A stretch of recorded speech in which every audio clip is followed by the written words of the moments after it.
Okay, I'd like to call the regular meeting, January 15th, of the Board of Finance to order. Please join me in the pledge.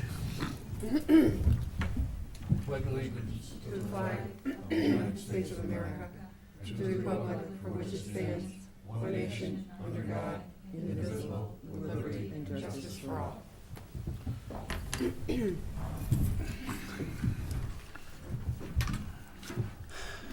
Down to delegations. Anybody like to address the board during delegations?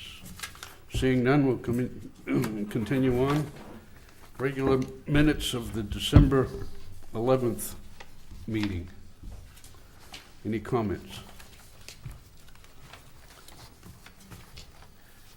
I'll move to approve the regular meeting minutes of Wednesday, December 11th, 2013. Second. Have a motion and a second. Any discussion? Hearing none, we'll call for a vote. All in favor of approving the regular minutes of December 11th, 2013, signify by saying aye. Aye. Any opposed? Motion carries 5-0. Reports. First Selectman? See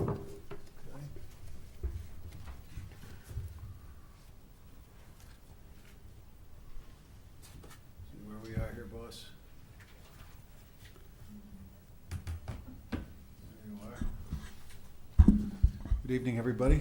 Welcome. And Happy New Year. Happy New Year. We have just a few things. Gateway is moving forward, coming in for their building and zoning permits this week. We anticipate that the zoning part of that project will generate about $85,000 plus the building permits, which is a multiple of 1,000. So that'll be good. I understand that Costco is still moving forward, and they may come in for their site plan review and permit application toward the latter end of February and into March. That's kind of the initial plan there. So things are beginning to percolate there. That first item I talked about was for the residential units in the back. Those will be built first. There's 280 units for that. The boardwalk went out to bid, and we have been working closely with Senator Blumenthal's office, and I mentioned before Congressman Courtney's office, to try to help Amtrak understand the urgency in this project and to move that forward. And those efforts seem to be having some effect.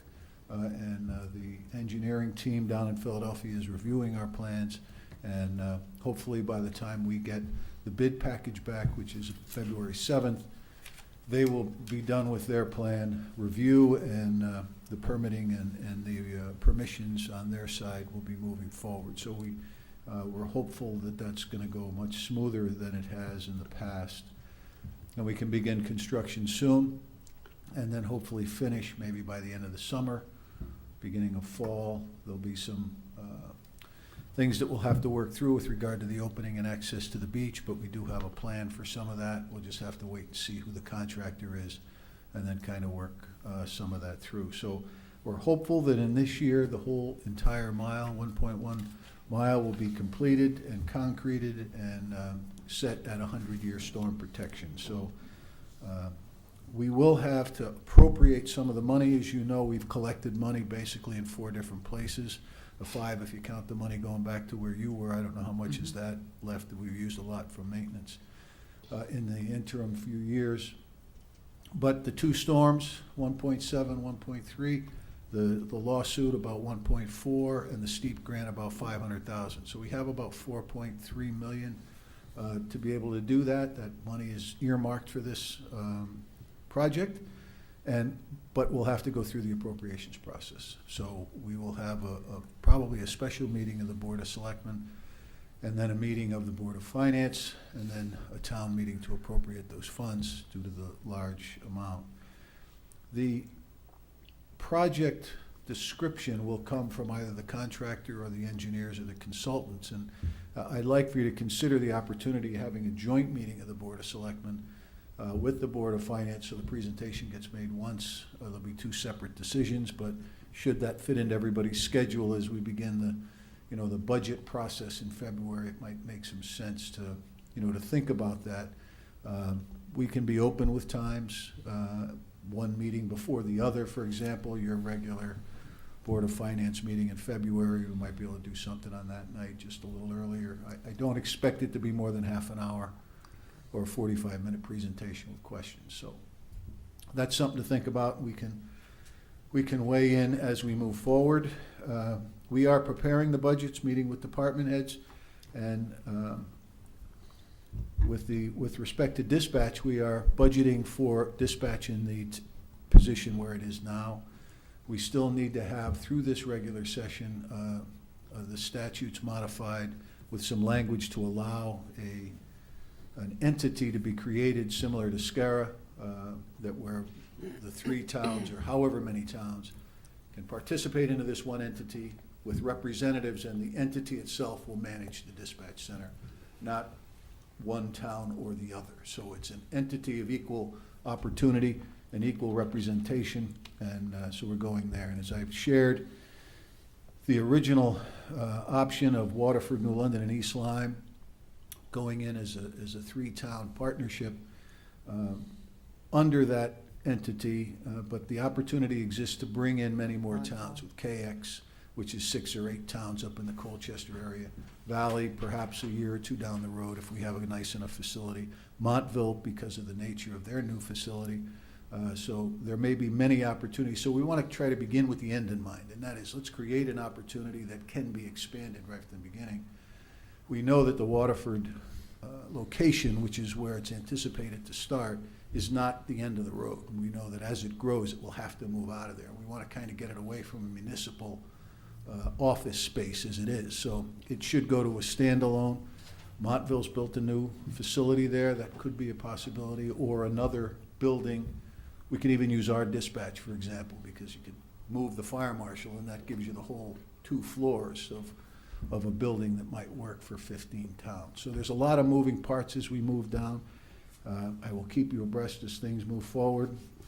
Once the implementation plan for the operational move gets put in there and the dollars are identified that we'll get from the state on a more precise level, then we'll begin the union negotiations, because there'll be 3 unions we have to deal with. So that will probably determine the time it takes to establish this project, whether that goes quickly or whether that doesn't. So, but I think everybody's kind of on board and understands that the project is a public safety enhancement as much as a financial opportunity. So, but there'll be plenty of that to come, and plenty of opportunity for people to comment as we go forward. And I believe that's pretty much my notes. Thank you. Any questions for the First Selectman? I do have a couple of questions on our facility on Boston Post Road. If that were to be used, would we be receiving compensation from some other towns because we're using our facilities? And on the other hand, would we have to pay a lease fee or whatever to other towns if we use their facilities? I can only, I don't know the precise answer to your question, but I'll relate it to you this way. Across the parking lot is a 4-town regional probate. Old Lyme, Montville, Salem, and East Lyme share that probate court. We've done it for a few years now. You'll note in your budget, if you look back a few years, you can see how that's manifested over time, and the sharing of it is based on population as a percentage, or gradless with population, right? Yeah. So that's how the entities are shared. Capital, for example, is divided equally in 4. So if we need a new boiler, then the 4 towns equally do it. But there's no rent paid to anybody, but all the expenses are shared on a basis that's been negotiated, and it's worked out very well. So I anticipate something similar. You start getting a big regional dispatch. We could really, if you think long-term, you could pick up a number of towns as you move up into Stonington. And I mean, I don't know what those towns are thinking, but I would think if you had something that worked, people would be looking at potentially coming in once it was up and established. So, you know, the opportunity exists for maybe another building, newer building, maybe a public safety building that we might build more central, you know, that might be able to house some kind of regional thing. So there's so many moving parts, it's hard to pin down, but it will be an equal opportunity amongst all the communities. Thank you. Yeah. Paul, I had a few questions. On the, you talk about you need the implementation, the legislative language created during this session to give the municipalities an authority to create a separate entity. I'm sure you've talked to the delegation. Are they going to put something together for this We session? did, yes, I'm sorry, we didn't mean to interrupt. We did last session, Mhm. and provided the language to them, and it got attached to the wrong bill. The bill failed, or something happened and it didn't make its way through there. So this time, I think that it may go as a standalone or something, but they're all on board with it. They understand what the language means and what we're trying to do. It was Is it going to written- be town-specific, or is it going to have if it is, will it have language to allow the towns, once they form this entity, if you, like when you've talked about including other areas like Montville or other places, will there be some language in there to allow, say, the existing entity to be able to expand the entity itself? You know what I'm saying? Absolutely. Instead of having to We- keep going back and amending. We and- certainly want to begin with the end in mind. So this was put together and drafted by the three attorneys, one for each of the towns, got Right. together and weighed in on this. They're meeting again this Friday, and I've already mentioned to the attorneys that let's understand that that's where we're going. Whether Right. it is KX or whether it's Preston, so I Some don't type know of who it clause may in be. there so that, But it's going to be the authority. expandable so that we can just bring other communities into it, identify in the bylaws, really. Right. That, Right. not the statute, but the bylaws will probably be the place that identifies the numbers of representation and the board members and those types of things. But the statutory language will be able to create the entity, and it's been mirrored on the trash to energy plant in Preston and that Okay. SCAR and I how wanna that's see done. that, yes. So that's kind of how we're following it. When you're talking about the gateway, is that 85,000 in total for the 285 residents in terms of revenue into the town, or is that just one part of the zoning? It's one part. It's the zoning part. There's 280 apartment units, residential units in the Right. back, accessed from Society Road back there, Dean Road Society. I just got that today, that they anticipate that the zoning portion of the permit fee to be 84,500 and change. I said 85. So then we still have the building fees. So you still have building, you still have water and sewer, you still have all of those fees and assessments which will come, so it'll be a significant. And that will probably be per unit. It may be, the Depending water on and how- sewer may be a one on the assessment, meter, single right. assessment on the large property. Right. And then you have another single assessment on the commercial part up front. Costco's Right. probably not a big water user, Right. but the formula for apartments is based on 1 or 2 bedrooms. So that'll be the water usage, so we'll pay for that, but the Mhm. assessment will be different. That'll go into the assessment fund for both water and sewer. Okay. And then the building permit is based on a value per $1,000 of construction cost. Okay. That will come into the town, both for the residential And the commercial. and for the commercial up front. So between Costco and the 280 in the short term, it's gonna look very good for our budgets. We're at the tail end of this 14-15 budget, when Mhm. Costco will probably come in. I don't know about the residential. If they start building, it could be in this fiscal year prior to July 1 in terms of revenue, but we'll be kind of looking at it. Okay. And then the last question I had is regarding the 200,000 for the Bay Luther property. Is that something right now that, I don't know, I don't need, executive session that you're meeting on to determine a value, or is that, Well, I didn't know where that money came from. Is it an OPM? Yeah, it's giveaway? kind of a cart before the horse situation. Right, okay. The Friends negotiated a price, I believe, with Bay Ruther, and it was, Ed said, look, maybe I can get a grant, maybe I can get some bond money, whatever, and we Right. kind of went for it. It still has to come before the Right, boards. It hasn't right. done that yet. So we will now bring it before the Board of Selectmen to say, yes, here's the price, here's the participation in dollars from the State Bonding Right. Commission, from the Friends of Oswegatchie, here's what would be required from the town. Do we want to go through that appropriations process and see, and then it will come to us as Right. the Board of Selectmen, then you, and then town meeting. But there's no hurry on this, there's no, Cool. the seller is being very patient and working with the town, and just is really in no hurry, so. Okay. All right. kind of got ahead of everybody. That's, Yeah. One quick question. Anticipated start of Gateway construction? I didn't hear what you said. Anticipated start of construction for Gateway? Well, Gateway, the residential, very Any- soon, Shovel in the ground, and any part of it? weeks. Okay. The Gateway, the residential, the 280 units. Again, Costco will probably take the balance of this year and then come in January, February of next year with permits. I don't think they're gonna come in February, March this year. I didn't get that impression, but if they do, then it's a year to build it, is what they said. Thanks. So we still have to talk about modification of the access and entry ramps on exit 74 to get them in there. That's got to be a public-private partnership. As I said, the COG, I think, has some money a year or two out. Costco and the partnerships will put money in. So that all has to be worked out. So there's time, because you're going to have to get to Costco, which is somewhere in the very back left of the driving range, kind of, Mhm. you know, so. Thanks. I just have one more last question, and that's with the legislative act that Ed O'Connell Yes. sent. I'm assuming that's happening this budget year, and so what we're gonna expect is an estimate from the Board of Ed on their expenses, maintenance, and it shows estimates and salary, fringe benefits. So that's a separate item that's gonna come to the Board of Finance, and we have 10 days to make recommendations which, or suggestions, and they can either accept or reject and give a reason for. So that's gonna happen this budget year, that they're gonna send this, and I assume it's just going to the Board of Finance with a copy of the Board of Selectmen, or vice versa, both of us, but the Finance Board is to make the recommendations, because there is a Finance Board.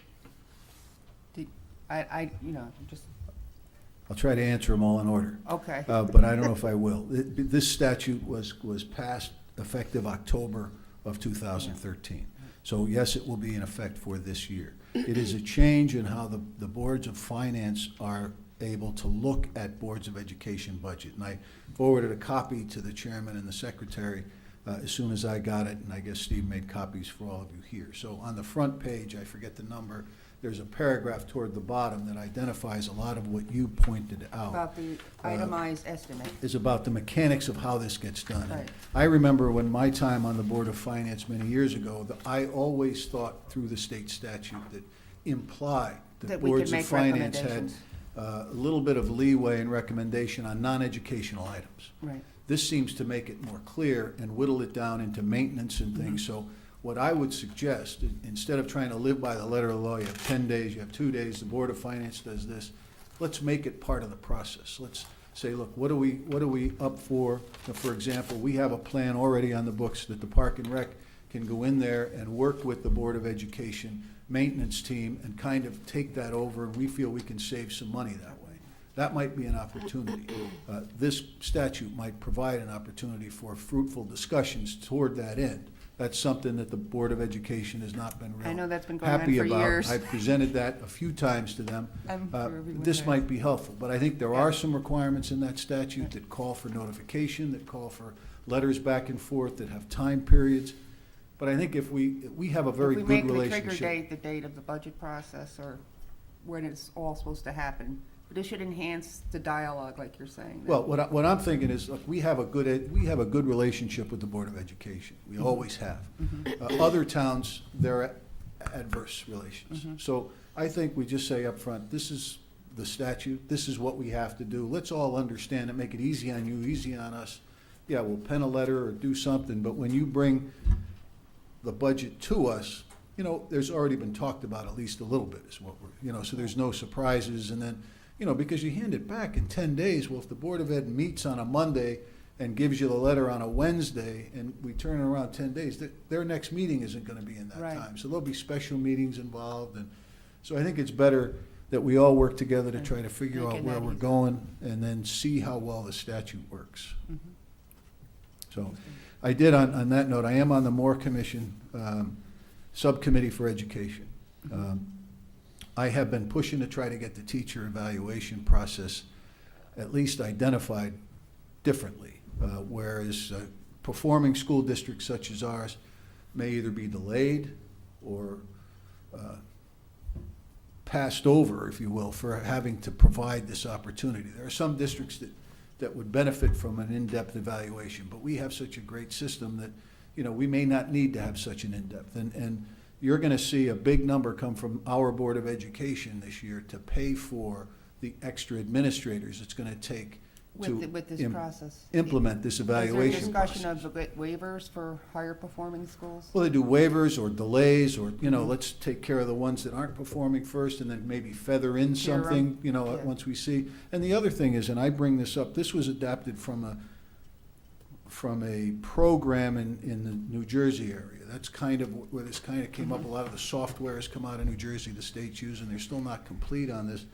And the jury is out as to the effectiveness of this program in places that have implemented this in the past. So let's see if it works before we do this whole big, new, innovative evaluation process. Because as I said, we have great teachers, we have award-winning schools.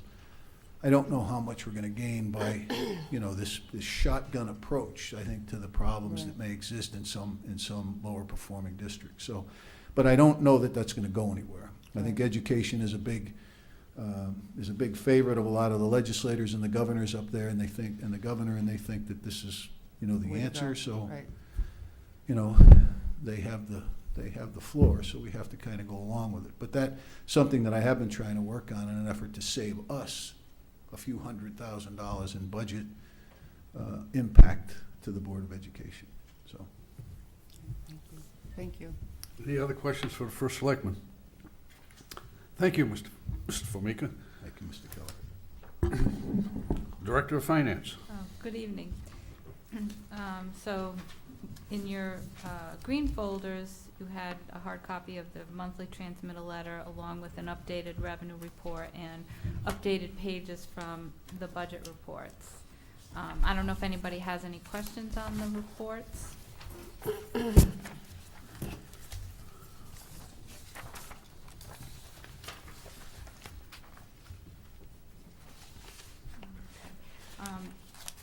So you also have your final copies of the June 30th financial statements. There's the financial statements, the federal and state reports, and then there's also, one of the books is a special report to the Board of Finance. In your green folders, I also included, I put them on a green sheet, comments on all of the, a little spreadsheet on all the audit comments. And first of all, if you look in the book that says report to the Board of Finance, and you go to, I believe it's on the last 4 pages, there's a letter, the letter that lists all of the comments on the audit. Right.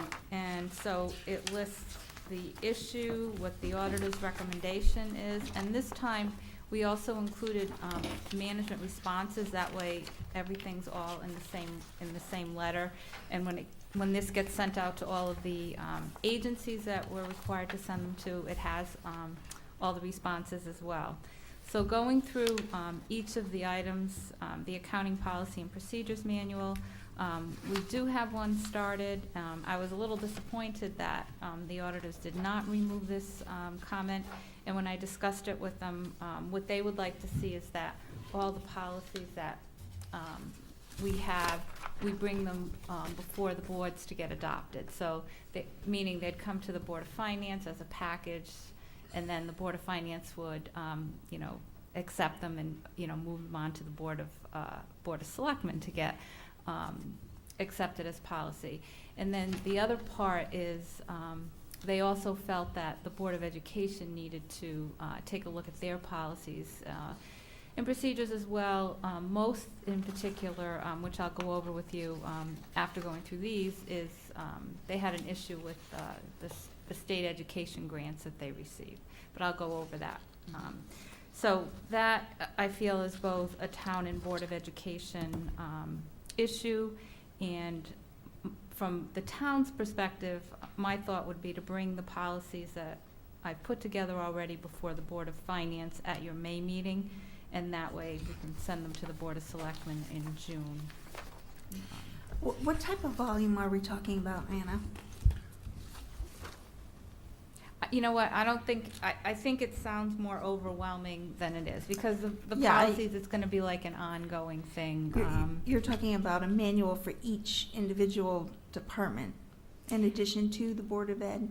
But it's, well, the Board of Ed, they will do their own on their side, but they'll be required to have it and show it to the auditors when they come in. I'm just thinking, if you give it to us in May and we're expected to turn around and approve it in June, that's not enough time.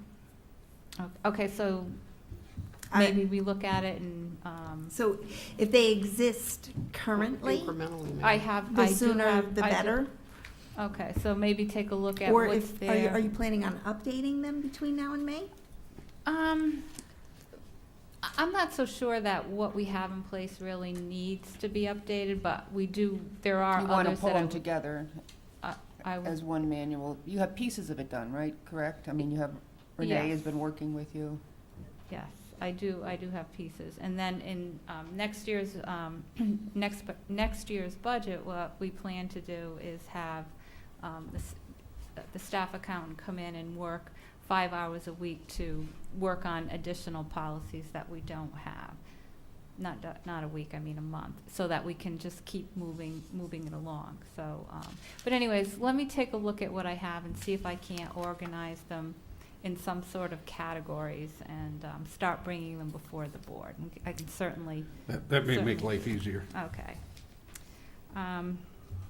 And then the accounts payable comment, that is really, you know, on the town side, and I'm gonna work to get the remaining, I, you know, did make progress on some of them, I didn't get them all done, but I will make make that so that I can get it done by, the end of this fiscal year. Now, the school lunch fund, that's a Board of Ed issue, and so my thought is that, after the end of the fiscal year, in June, give them 30 days to get the books reconciled and get the, get their payables and receivables, you know, itemized and provide me with that list. So I think, you know, that should be easy enough for them to accomplish. The fund balances, I plan to look at that and get that done like within the next couple of months. The transfers between funds, what they're talking about are operating transfers in and out of different funds. And, you know, we record them as revenues and expenditures, and when I discussed this with the auditors, I said, you know, what else can I really do? And so what we agreed on is that I would create a subsidiary ledger and list all of the operating transfers in and out and provide that to them.